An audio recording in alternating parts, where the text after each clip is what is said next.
mar Kenya Kwanza osebedo ka yudo seyo e wi weche mamoko kuom jotend migepe osebedo ka bolo ne jopiny e kinde ka kinde. Mopogore kod piny owacho mokalo, jotend migepe osebedo ka golo chung' mopogore gino ma oseweyo jopiny kod penjo ni to ng'ano ma wacho adier.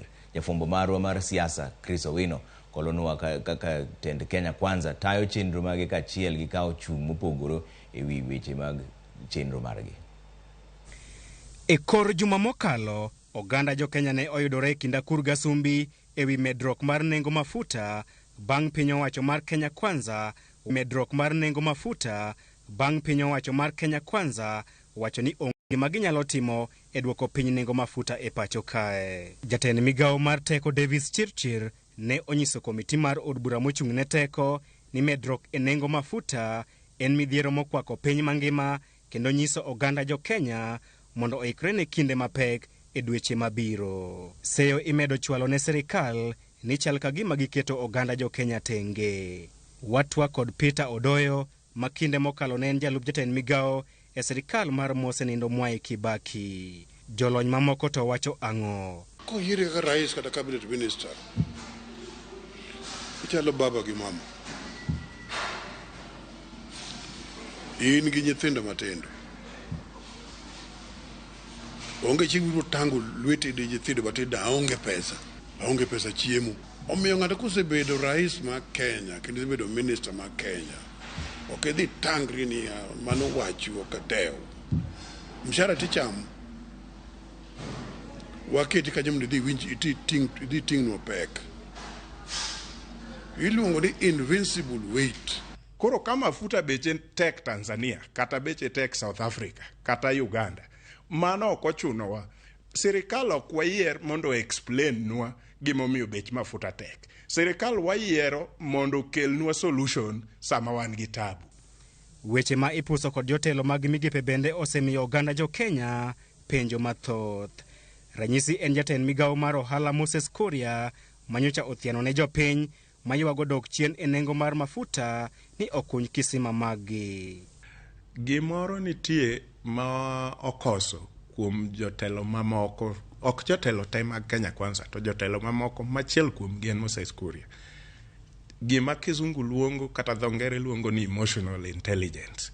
En bedo gi rieko mar ng'eyo ni sani awuoyo gi ng'a, ta wuoyo kanye, to gima dwa wacho ni dhi konyo nang'o kuom joma wuoyo. Ng'eyo ni an ng'a, ta wuoyo gi ng'a is very important.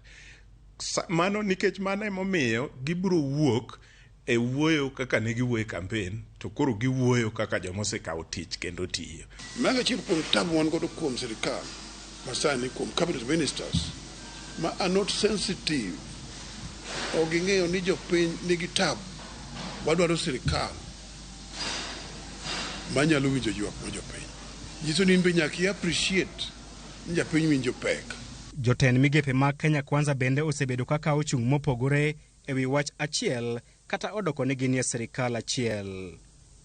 E kinde nono chenro mag kambi mar Walcoin e pacho kae, jatend migawo mar tudruok Eliud Owalo ne onyiso od bura ni onge chik mag kambi mar Walcoin ne oketho e chenro mag kawo nonro mag jopiny. Juma achiel bang'e, jatend migawo mar arita Profesa Kithure Kindiki ne okawo chung' mopogore kod Owalo ka olero ni kambi mar Walcoin ne ok oyudo thuolo mar kawo nonro mag jo Kenya.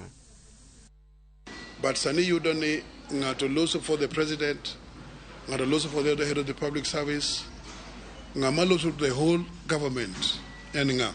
Normally, he is supposed to be an employee of Owalo, Minister for Information. Ma for the lack of somebody else, ng'ato onego los on behalf of the whole cabinet en Owalo.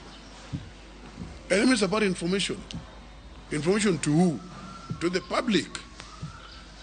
Not to the ministers, not to the technocrats. Kech nitiere moko kuom gima ne sirkal kata ka Musalia gini. Ok winj ka gikiro weche oyuma to gin e sirkandno.